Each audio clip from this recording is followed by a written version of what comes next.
Saya percaya Tuhan akan memampukan kita. Saya dulu awal-awal juga gitu, terlebih lagi saya awal-awal itu bukan sharing firman ya, untuk bawa kesaksian di mimbar, di apa itu. Ya pertama memang ya tidak berani ya, kaki gemeter-gemeter. Ya tapi pada akhirnya dengan adanya, sekali lagi saya ngomong, adanya komunitas, kita sering kumpul, kita sering ngomong, terus ya sering ditanyai, kita menjawab, kita ada aksi ya, ada aksi, kita ada reaksi. Itu pasti suatu saat pasti seperti itu, pasti bisa. Saya sendiri pun juga nggak kepinteran ya, saya sendiri juga nggak kepinteran. Mari kita mulai malam hari ini, kita belajar pengorbanan yang sempurna.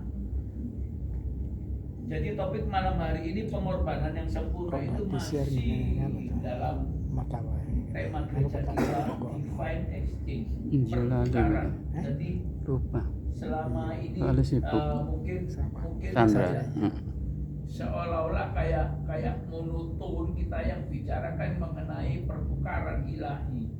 Jadi Yesus menggantikan kehidupan kita.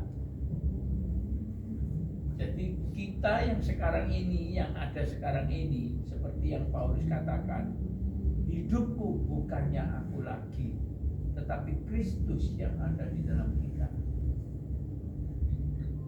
Jadi segala sesuatu kita harus sadar kalau hidup kita ini bukan kita lagi, tetapi Kristus yang ada di dalam kita.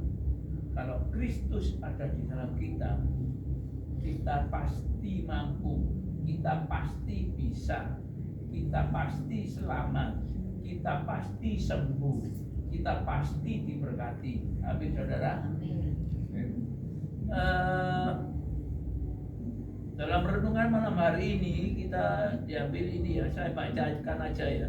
Pengorbanan adalah sesuatu yang sering kita dengar, tetapi tidak semua pengorbanan membawa perubahan yang kekal.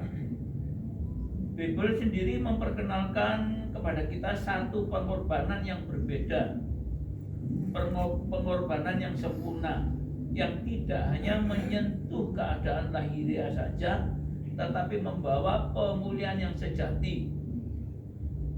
Dalam Yesaya 53 ayat 5, dibantu Van untuk baca Pak.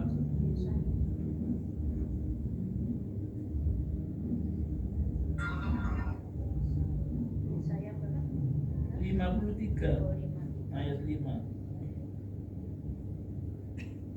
Yesaya 53 ayat 5. Padahal dialah yang tertikam karena pemberontakan kita, yang diremukkan karena kejahatan kita.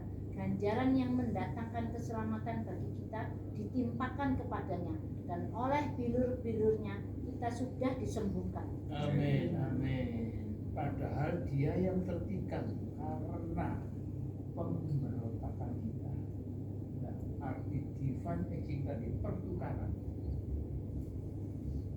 Artinya kita ini loh yang sudah melakukan dosa, kita yang melakukan kesalahan, tetapi luar biasa Tuhan Yesus yang istilahnya apa ya? Yang menjamin ya, yang menggantikan yang seharusnya kita yang mendapat hukuman, tapi Tuhan Yesus yang menggantikan kita menerima hukuman itu. Bahkan di sini dikatakan, juga mengatakan oleh bilur-bilurnya kita sudah disembuhkan. Kenapa oleh bilur-bilurnya? Karena bilur-bilur kita ini yang seharusnya bilur kita itu ditanggung semua oleh Yesus. Karena itu bilur-bilur Yesus menyembuhkan kita semua. Bukan hanya sekedar gambaran penderitaan yang diterima oleh Yesus, tetapi sebuah deklarasi tentang pertukaran ilahi, di mana Yesus mengambil posisi kita supaya kita menerima apa yang sebenarnya tidak layak kita terima. yaitu yang pertama kesembuhan, pemulihan. Pengorbanan Yesus di kayu salib bukanlah pengorbanan biasa, itu adalah pengorbanan yang sempurna, tanpa cacat, tanpa dosa, dan dilakukan dengan kasih yang sempurna. Dia tidak hanya mati bagi kita, tetapi dia juga menanggung setiap luka, setiap rasa sakit kita, bahkan akibat dosa kita, supaya kita tidak lagi hidup di dalam keterikatan yang sama. Jadi inilah pengorbanan Yesus, inilah yang apa?